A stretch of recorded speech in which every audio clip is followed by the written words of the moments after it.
As a last point, I'd like to approach a thorny issue that has many different angles and facets to it, and that's with respect to plagiarism, in the sense that you talk about, in this day of this electronic age, information is so available and it's so easy to access information, and it's a double-edged sword in the sense that it's so easy that it's easy to take and copy information, but it's also, because everything is electronic, it's so easy to compare a paper to what has already been published using different software tools that the editors have available. And so the concept of plagiarism is magnifying simply because now it's so detectable.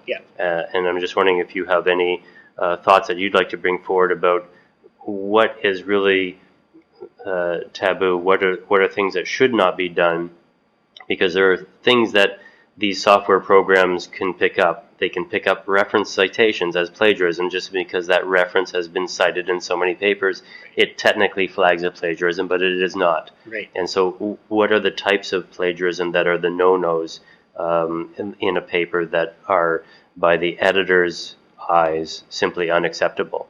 Yeah, the direct plagiarism, of course, and even before the access to these tools that you're talking about that we all use these days to help us, it's amazing how many referees catch things, because the human mind is neat in it. You read something and you say, I heard this before somewhere, or almost this before, and it's amazing how many referees have caught things that have been plagiarized or self-plagiarized, where an author is trying to get too many papers that are saying the same thing out of the same set of data, extending the data a bit, salami science, whatever you want to call it, where they're dicing and slicing the data into many papers. It's saying the same thing. And yes, there are only so many ways to say something, and so in materials and methods, if there's any place where you're going to see some things that start looking very familiar, it's pretty hard to say something about the sampling, etc., that's still short and concise, that doesn't sound an awful lot like somebody else's work. But editors are looking for plagiarism. They don't want to see work that obviously has been taken from somebody else's at all. That is an absolute no-no. To me, it's just so easy to cite somebody. If you want something to be in your paper that makes sense to your paper, and you really want that thought to be there, that thought, if taken from someone else's paper, that cited. Other paper simply should be cited. That allows you to use that information, but it is appropriately cited, and attribution is appropriately given to the person who had those thoughts. You still have those thoughts in your paper. It still adds to your paper and the overall scholarly nature of your paper, and so there is no real need to have any form of plagiarism where you are misrepresenting your thought processes, because it is almost as useful and as important that you have thought to include someone else's thought processes, but given them attribution to it, and then you go on and expand those thought processes in the way you want to, and that's what the paper is all about. Yeah, completely agree. And I can't emphasize enough the importance of good, clear citations, always when appropriate, and we can probably, yes, some people can put in too many, but the editor can take care of that if they feel that it's you've cited the same thing 6 times, and we know that you're using this reference and you're citing it, and the idea came starting here in your reasoning, and you don't have to say again, Smith, 1967, Smith, And it's also interesting that you say as well, we talk about electronification of everything. If plagiarism is a form of flattery in some cultures, in the sense that they want to use a mentor's words because it is simply, they believe, the best concise description of that, the best honor you can the give best honor is the citation. Exactly. Because in this world of electronification, all these citations are now being hyperlinked at the end of the paper, and are keyword searchable. They actually link to the original work of paper if that paper is also electronic. And so the greatest form of flattery is, in fact, the actual citation and the referencing of that person's work. That's right. And anything else other than that is a misrepresentation of your own scholarly activity. That's right. And sometimes one wants to cite something, a short phrase, a short declaration that is really meaningful and that came from somebody. Then put it in quotes too. It's the exact words. The exact words that person as opposed used, to be paraphrased, instead of being paraphrased. Now, usually, of course, we're paraphrasing, and I find that some scientists have gotten into difficulty because when they read some papers that are in their area, they've made notes, and sometimes they've made notes that were direct quotes without putting them in direct quotes, and then later when they're writing something, it ends up being the exact words that the person used.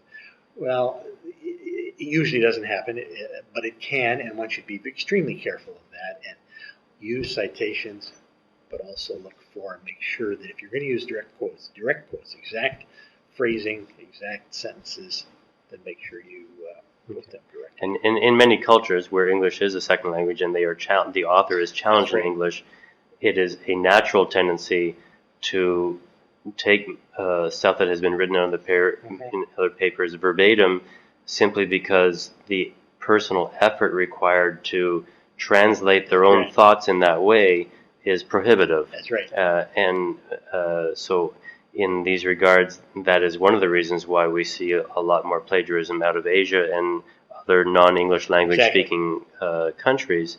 And I fully understand how that, although it's labeled as plagiarism, it is not necessarily perceived as plagiarism. It is just an English second language necessity to get the material out and down on paper. Yes. So are there any thoughts as to how an author can linguistically get around that as they're constructing their own paper? Again, working with someone else whose first language is English can really help them. So that they can talk about it and say, this is what I'm trying to say. And I just saw a paper, sometime in the last year, one of our journals brought it to my attention.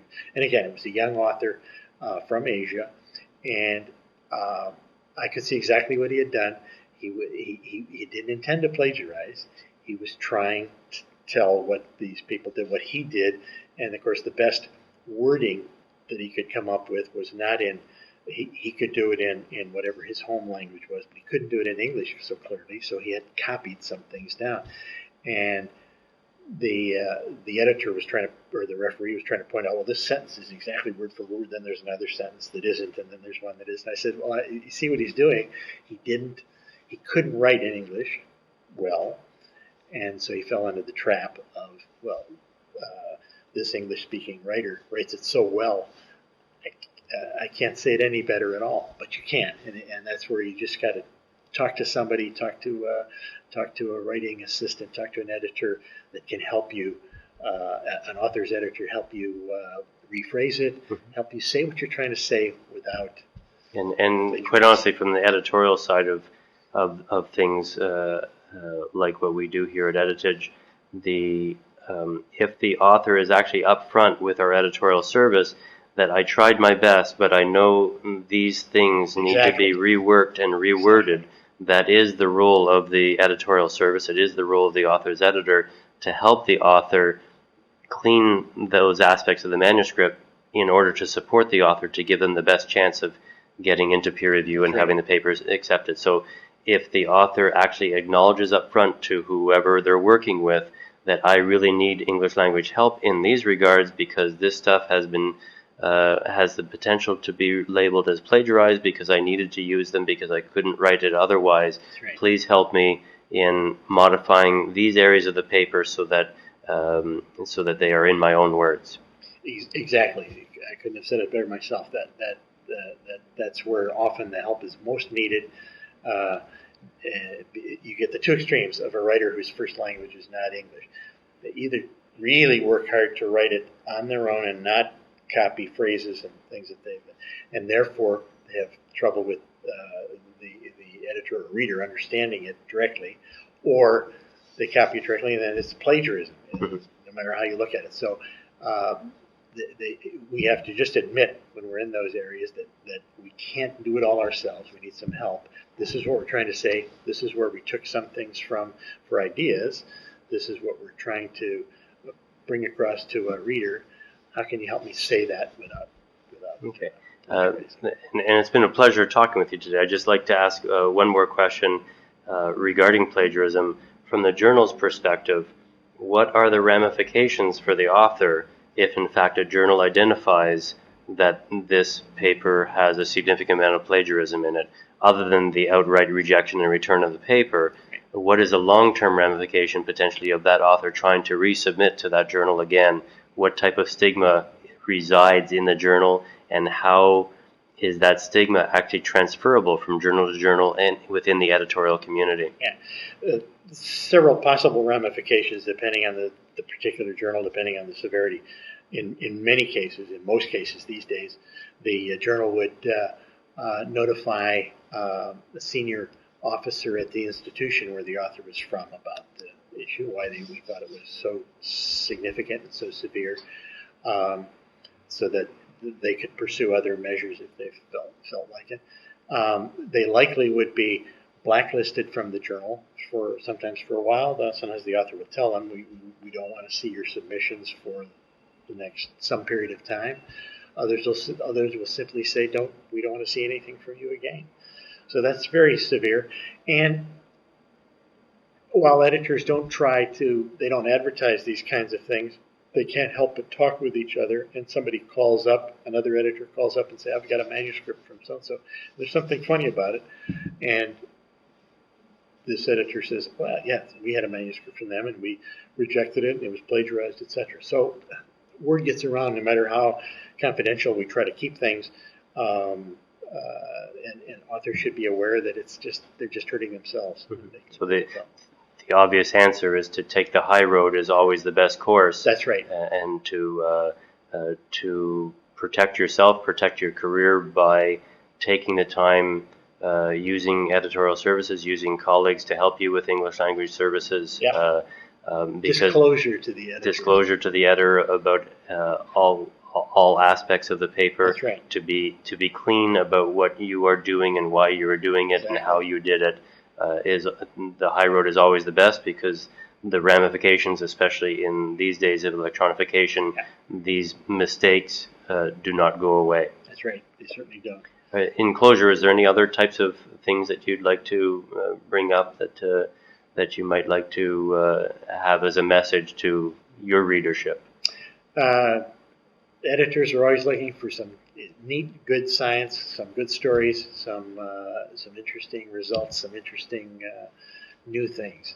So we're looking for good work. We're looking for things that are clear, concise, well written, to the point. We want to get your information as a scientist to readers. Okay, that's great. Thank you very much, Bruce. This Don Samuelak from Editage, a division of Cactus Communication, has been talking with Bruce Dansick, at the editor-in-chief of NRC Research Press in Canada, and we're at the 54th annual meeting of the Council of Science Editors in Baltimore, Maryland, in I guess it's May of 2011. That's right. Thank you. My pleasure, Don.